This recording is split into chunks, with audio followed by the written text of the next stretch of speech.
get rid of these people and these things, whatever it is. Like, you really have to. Like, there's no other way.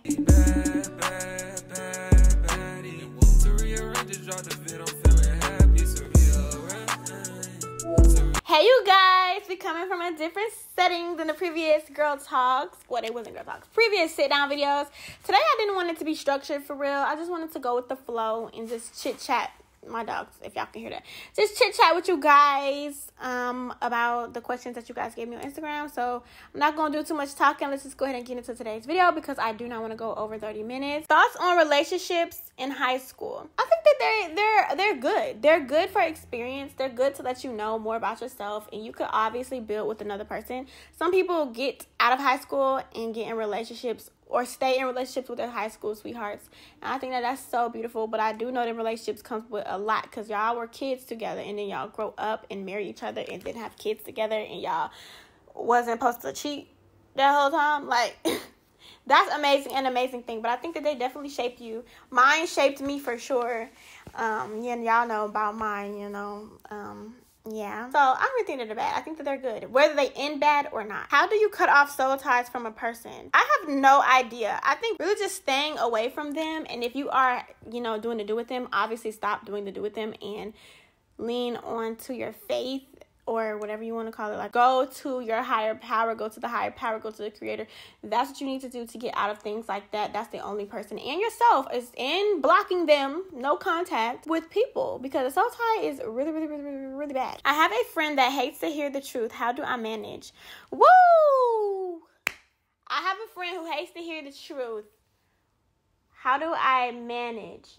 There is nothing you could do. All you can do is continue to be you, your authentic self, and tell her how it is. And, of course, be compassionate and stuff like that. Be like, I know you may not want to hear this, but this is my opinion. Like, if she asked you for your opinion and you gave it, that's just what it is. I would say stop telling her things and see where the friendship goes. Like, what is your friendship built off of? Like, whatever it's built off of is where it needs to stay. I strongly believe that friendships all have different purposes. Not every friend is equal to all your other friends. Not to say one is better than the other, but none is like the exact same thing. Like, maybe you have a friend that is really good at venting situations, so you would vent to them, but you could have another friend who doesn't do too good with that. Like, they don't know how to react to you, so you wouldn't vent to that friend. That doesn't mean you choose any friend over the other, but in certain situations, then yes. There's some friends you meet out in the club and y'all make a clubbing relationship, so every time it has something to do with the club, you go out with them. You don't go and tell them your personal business. So it really just depends on what type of friendship this is, and whatever it's built off of, keep it there if you want to keep that friend in your life. Unless you want all your friends to be really open books and everyone understands the truth and stuff like that, then do that. Me personally, I wouldn't want a friend who can't hear the truth. Like, if you tell them about their boyfriend or something, they don't like to hear that. I don't want to be friends with somebody like that. I feel like that's not cool. Oh, you put a part 2. Part 2, she's really a great friend otherwise. It's just that one quality. Yeah, just stop telling her stuff about herself. Some people don't want to hear things about themselves, and that's perfectly okay. If you can respect that boundary, y'all friendship will be fine. Don't ever tell her nothing. Now, if she keeps asking you, be like, hello, every time I answer the questions you ask me, you don't like them, and build a boundary around that. How to get through mental struggles. First and foremost, there's so many different things that go into a mental struggle. Like, are you on birth control? Are you on like not antidepressants? Are you on like something like some type of medication? Because the side effects of those things, which goes hand in hand with birth control. Are your hormones out of balance? Me, if I'm ever really truly stressed or like having a mental situation, it's my hormones. Because me as a person, I am a very optimistic person. So I don't dwell and sit in stress or sit in bad situations. And the one time I was stressed for a long amount of time, I went to the doctor and I literally had 0 progesterone in my body. Like, it was like 0, non-existent, none. And so my cortisol was through the roof. Cortisol is your stress hormone. So that's how it is. You need to go to the doctor. Now, going to a regular doctor, they be trying to prescribe you stuff. I go to a naturopathic doctor and we did it naturally. I just put meat back into my diet and your girl's back. So that, of course, prayer, and if it's a person or a situation, try to not put as much light on that person or situation as much as you can, because that's what's stressing you out, if that's the case. If it's schoolwork, you have to learn how to balance it. Like, it really just depends. I would need more detail on how I would personally handle it. But me, the things I just said is what I do. Ways to get over a breakup. Girl, breakups are really hard. And if y'all see my stomach, girl, the stomach is stomaching. Breakups are really hard. I haven't went through a breakup in a long time. So the last breakup I went through lasted for like a year. But if we're going to say like a real breakup, like an abrupt breakup, it really depends on your coping mechanisms. Like me, I love to be around people I love. Like that's what's going to help me. Let's go outside. Let's go to Top Golf. Let's go skating. Let's do something. That and journaling. Journaling is probably the way I go about it now because I've been relying less and less on people for anything. Like it don't matter what it is, emotional, validation, everything. If y'all watch me, you know, like you're the only person who can save you. You are the only person. You're the one who controls your mind, girl. If you don't want to see something, don't see it, and you won't see it. So, I used to, this is before like better me now. I used to get another one to get over the other one. Is that what she said? But I would always have like a new boo ready to go to get over the old one. And now I like this new one, and it's a whole thing. So don't recommend that one. I recommend you journal for real. Tap in with your faith again. Pray about it. Self-talk yourself through things. Write down what you truly want. And when times get hard, because with breakups, we be back and forth. We want to get back with them, then we don't. We want to, then we don't. And you reach out to them, and then you don't really want to, or like you don't want to give them your time. Like you got to write down what it is you truly want, and get an accountability partner. Call a friend, your closest friend. Call your mom. Call whoever you trust. Don't call anyone random. Call someone you trust and tell them, hey, please, I really want to stop this, whatever the case may be. That's what I would say to get over a breakup. And only time heals best. Over time, you will feel better. That's with any situation in the entire world. Time is going to make things feel so much better than they did when it first happened. How to let go of toxic people. So I don't remember the last time I dealt with a toxic person either. Oh, okay, I remember. You really just have to let them niggas go, or whoever it is. If it's a friend, let them go. Like, I've never really had a toxic friendship. Like a toxic friendship when you fall out and you back friends fall. I've never had that. But like guys, I've definitely dealt with some toxic guys, and they like love manipulation and mind control and make you like think that you crazy and all type of stuff. Baby, you got to stand firm in your truth. You have to learn to get connected with yourself and understand why you even talking to that person. If they're toxic, why do you keep going back? Is it the thrill? You don't want to be alone? This is the only comfort buddy you have. They have a good vibe. You like to hunch on them. Like, you need to figure out what's keeping you there and replace them.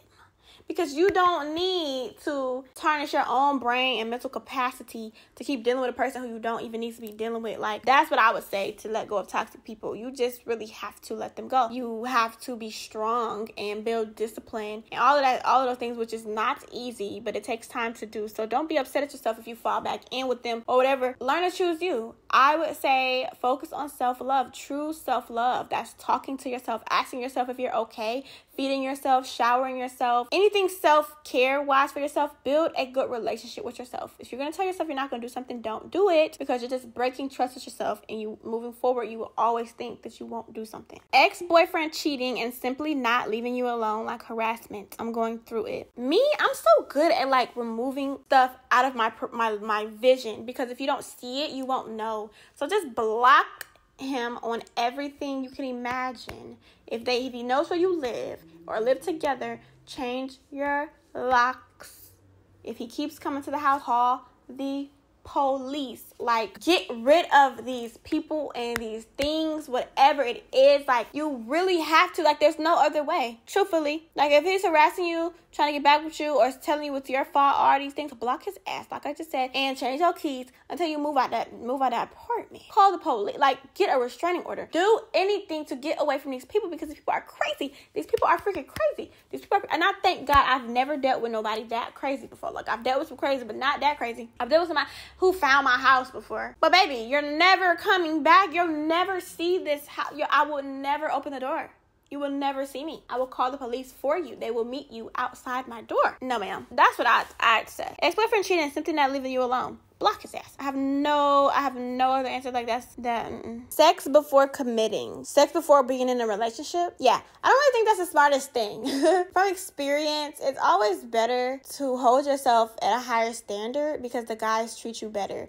Like, I think the reason why I have pretty good relationships, and like they're pretty good and they last a long time, is because I really don't see myself being for real with somebody that I had sex with really fast. Like, I would recommend in being a girlfriend or being exclusive before you at least do that, because it's just better. I don't know, like, I know how guys think when it comes to stuff like that, and if you truly want to stay with a guy for a long time, don't act like a one night stand or like a whore.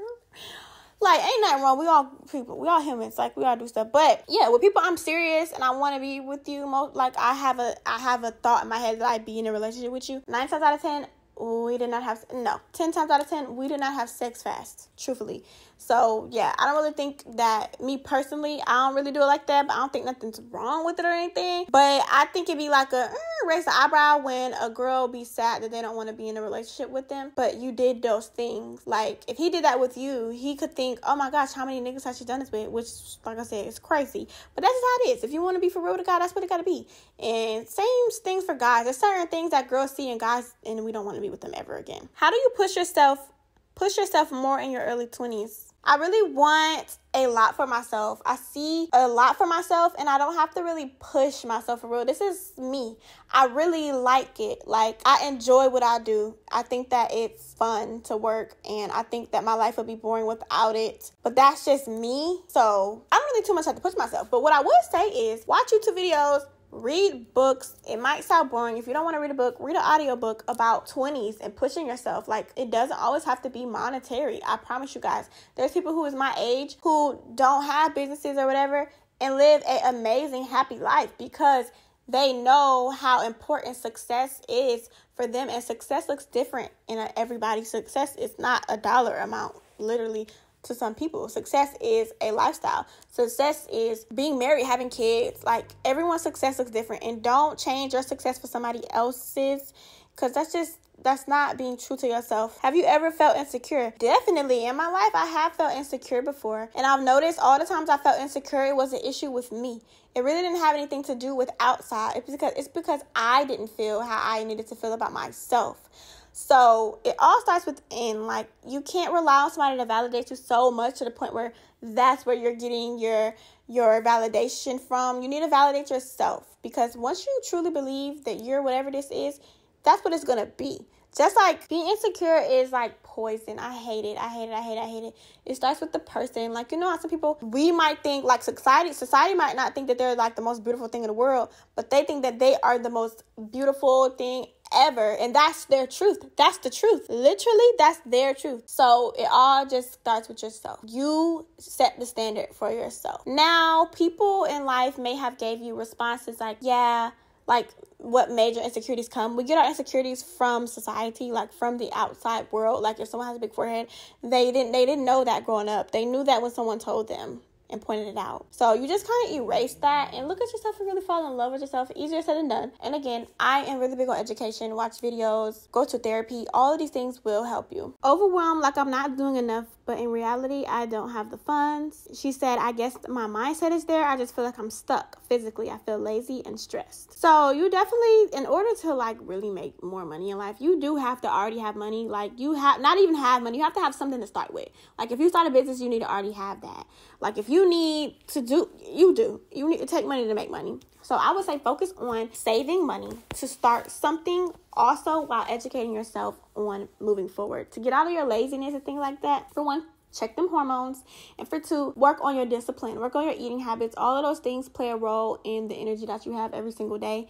So work on that. Your discipline, meaning doing things even when you don't feel like doing them, that will build. It's like a muscle. Once you build discipline up, it kind of stays. Like tonight it's 6. I still have to exercise again and eat and read and drink all this water. So it's like discipline. You just have to consistently do something over and over again. Advice on how to deal with losing friends / best friends. I would say you just have to really understand what's going on from your point of view, from your reality, because that's all that truly matters is how you feel about something and how you deal with something, because it's your life. So it really just depends on exactly what happened, because sometimes you could outgrow people if y'all were childhood best friends, childhood friends. You just never know, honestly. And my advice on how to deal with it is just move on, really. Like, once you see something the first time, or y'all both have like, it really depends, like try to fix it. I'm pretty sure you already tried that. So when you actually lose them, it's over. You have to let it go and you move forward and you keep love in your heart. Ultimately do that, because you don't want to build up hate towards somebody that you once loved, that's not a good feeling. I don't think I've ever done that. Yeah, no. I've never done that. So I don't really know how to answer that, truthfully. Kind of like a boyfriend. You just have to ignore it and move on from it. And like I said, time is going to heal more than anything. So that would be my advice for it. Yeah. And really beginning to love on yourself more and just lean more into you so that it doesn't affect you so much. Because that's really what it be. It's always you. It's yourself. Being feminine and keeping up your appearance. This is a good one because I think that is very vital to really be in tune with your femininity. Like self-care, taking care of yourself. That doesn't mean having nails and stuff like that, but like keeping your nails clean, making sure your hair is decent. That doesn't mean wearing makeup, but taking care of your skincare, lotion, all of that stuff. I actually really, really, really enjoy it. I feel like when I get my nails done, which they need to be done now, when I get my nails done, when I get my feet done, when I do my makeup, like my makeup routine, I love to do my makeup. I love to get ready and listen to music. Like all of that really helps me get in tune. I have recently been loving to rest and calm down and feel more. Allow myself to feel life, watch TV, stop being so go all the time. Like, that's how I stay in tune with it. And it definitely has helped. And I can tell when I'm not in it, how I really want to be, like, in balance with it. I would definitely say appearance. Like, every time I look good, I feel so much better about myself than I did when I had a bonnet on or whatever, or my nails wasn't done, or my feet chipped up and stuff like that. And find what fits on your body the way you like it. That's what I would say. Like, it's really all about balance, baby, because you can't not be masculine. You can't not have masculine energy. You literally will die. Like, you have to. How to stay motivated when unexpected hiccups happen. Ooh, that's a really, really good one. Discipline comes in, and self-talk, because hiccups could be something emotional. Like, that's all going to be dealing with you and how you deal with emotions. And if you don't deal well with them, then a hiccup will tear you down to the ground. You will fall down flat on your face, literally, if you let stuff get to you. So focus on that, y'all. Regulating your nervous system has helped me so much. Like, whenever I feel high emotions, I just begin to tap and I talk to myself.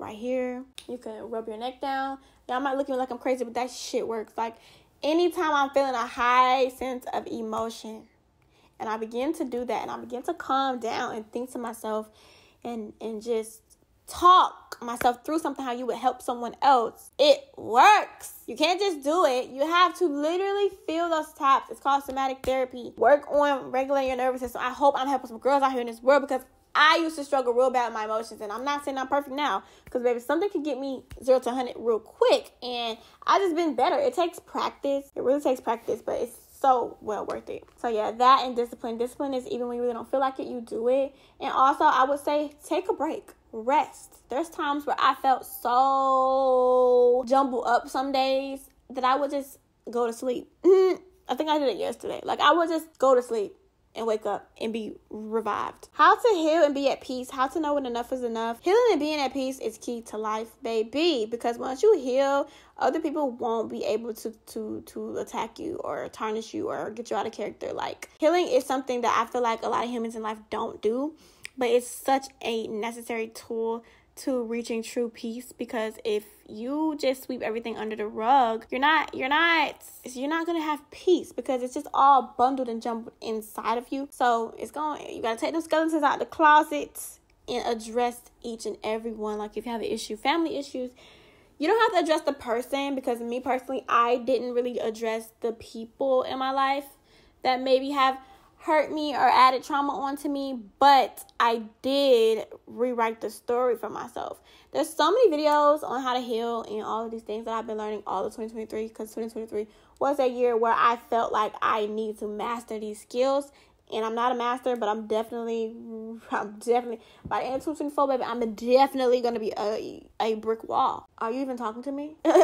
Like, for real. Because I'm so much more focused on myself and focused on loving people and not worrying about them loving me that I'm feeling great. Touch on hygiene and good skincare products. So for hygiene, I use Dr. Bronner's for everything, y'all. Except washing my face. But washing my face, I don't really have a soap I wash my face with. If y'all got some suggestions, let me know, because my skin's not really that bad. Anyways, I just need something light to just keep up with it. Yeah, hygiene matters, babe. You need to start taking showers every morning, every night, whatever you choose. You don't have to do it twice a day, depending on you. If you sweat a lot, you have body odor, you need to know when and when not to do more for yourself. Being by yourself and not feeling lonely.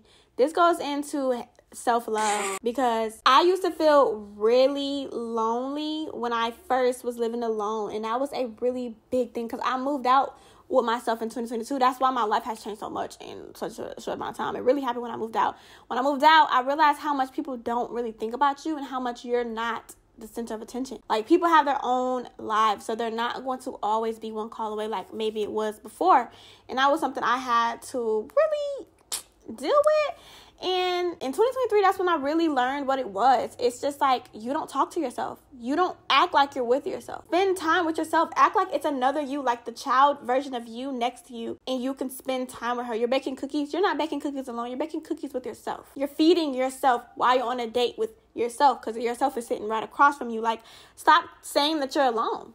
Stop say you get to spend time with yourself, okay? And when you're feeling lonely, watch a movie with yourself. Like, do something that makes you feel better instead of just sitting alone, feeling like you're alone. Get in the car and drive. Take a walk. Go to your friend's house. Go chill in the room with whoever you live with. Like, figure out ways to not sit in those emotions and really learn to love yourself so you don't have to feel those emotions. And then here I have a scenario. It says, say if a guy was dating a girl, they broke up, and then he gets with someone new, but yet he still low-key wants the ex, but yet publicly makes it seem he's all about the new girl. He still tries to bother the ex, such as flirt and say things like maybe one day they can get back together, all while publicly showing the new girl more love. Do you think he truthfully rather be with the ex, or is he just stuck between the two? He's stuck between the two. He's stuck between the two. He's stuck between the two, because if he really wanted to be with the ex, he'd break up with the new girl and be with the ex. If he really wanted to be with the new girl, he will leave the ex alone. He's stuck in the middle. He wants both of y'all. He wants his cake and he wants to eat the other cake too. He wants both of the cakes. So you need to cut off the cake and let him have the girlfriend he with and stay there. Because if you're not going to love me in public, baby, you don't need to love me at all. You can go ahead and just clock it and just leave. Going on to be with the new girl, and you sit and learn your worth and stick with yourself and stay firm on that decision. Okay, you guys, I'm going to have to end the video because the camera keeps getting hot. But that's pretty much the end of this girl talk. I hope it was cool. I hope it was chill. I don't know if it was really giving girl talk. It was giving Q&A. But let me know, guys. Let me know how you guys like it in the comments. And if you want me to do another one, I'll do another one probably in about a month or so. And yeah, I love you guys. I'll see you guys in the next video. Bye.